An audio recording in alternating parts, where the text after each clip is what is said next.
we're here in the laundry room now, and normally if the weather was in normal temperatures and we were not anywhere near freezing, I would be using the hose on the deck, and I've got a tool on that hose that helps get in between the pleats to clean the filter. But because it's freezing cold weather right now, what I'll do is I'll just use the sink here in the laundry room, and I'll run this and soak it in the sink, and then I've got what's called a filter spray, and then as soon as I rinse it in the sink water, I would be spraying this, going around just hitting the pleats with the spray, and then you just let it stand. There's just directions on here. It just says let it stand for 5 minutes, and then you might soak it in hot water, whatever, for an hour or so, and then let it dry, and then it's ready to go the next week. You can just keep it in the laundry room, and once it's all cleaned, it's just ready to go.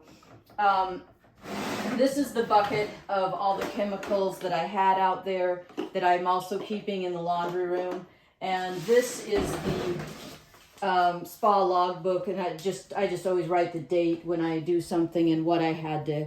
The total alkalinity was fine, the pH was fine. I replaced the filter, and I added a little sanitizer. So if you find it helpful, you can use the logbook, and I just keep it all right there.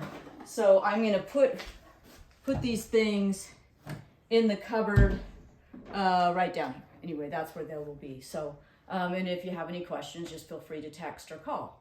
All right, thank you.